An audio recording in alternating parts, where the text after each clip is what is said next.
El día de hoy vamos a hablar acerca del imperialismo del siglo XIX, pero primero de todo, ¿qué es el imperialismo?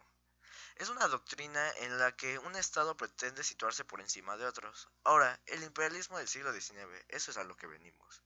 Desde 1870 hasta 1919, en esta intensa expansión colonial, los imperios más grandes intentan dominar inmensas, pero inmensas territorios. Pero esto se da después del descubrimiento de las Américas, ya que las industrias requerían de una mayor materia prima. Y estos requirieron a decir, ¿por qué no? Hay que invadir Asia, Europa y Oceanía. La conquista de estas zonas como África y Asia y Oceanía tenía gran valor estratégico.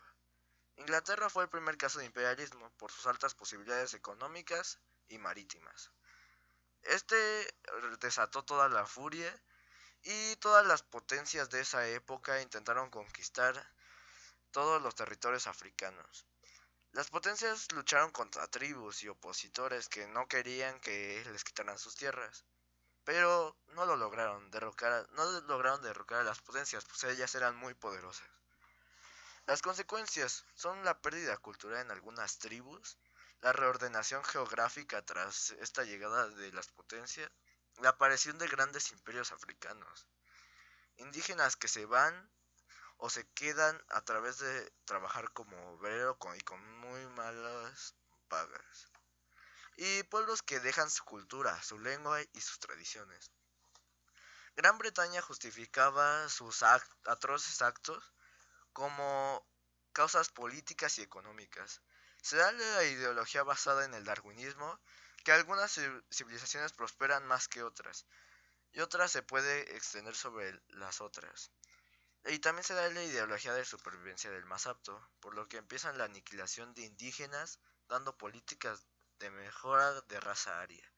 El hombre blanco, la raza más evolucionada del planeta.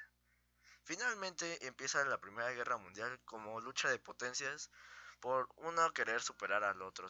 Ahora vamos a hablar acerca de el repartimiento de las colonias en África.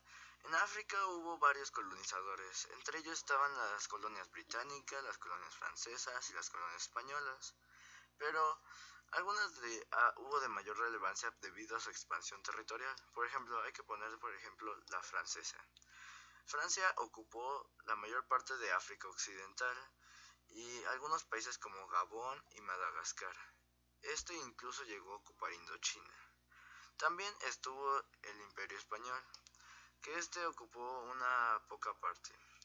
España ocupó lo que es su territorio, las Islas Canarias, el Sahara y la isla Madeira.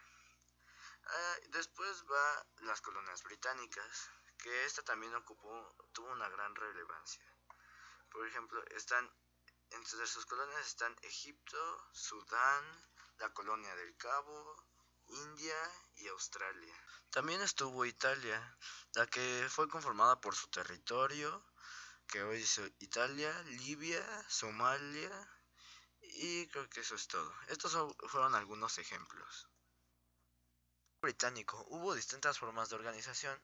Las colonias no tenían gobierno y dependían de la metrópoli. La autoridad solía estar en manos de un gobernador.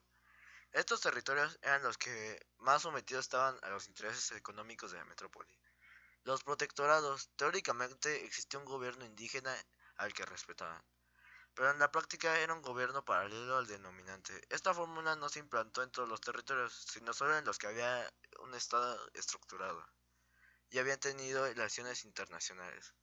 Los mandatos nacieron después de la Primera Guerra Mundial para administrar los territorios dependientes de las potencias perdedoras.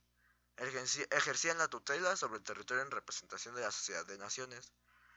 Ahora, las colonias de doblamiento aseguraban el establecimiento de las colonias abundante población europea. Estos territorios dispusieron pronto de un sistema de parlamento propio, aunque tenían cierta dependencia de la metrópoli. Este tipo de territorios colonizados fueron llamados dominios. Este video fue elaborado por Héctor Hernández Cepeda.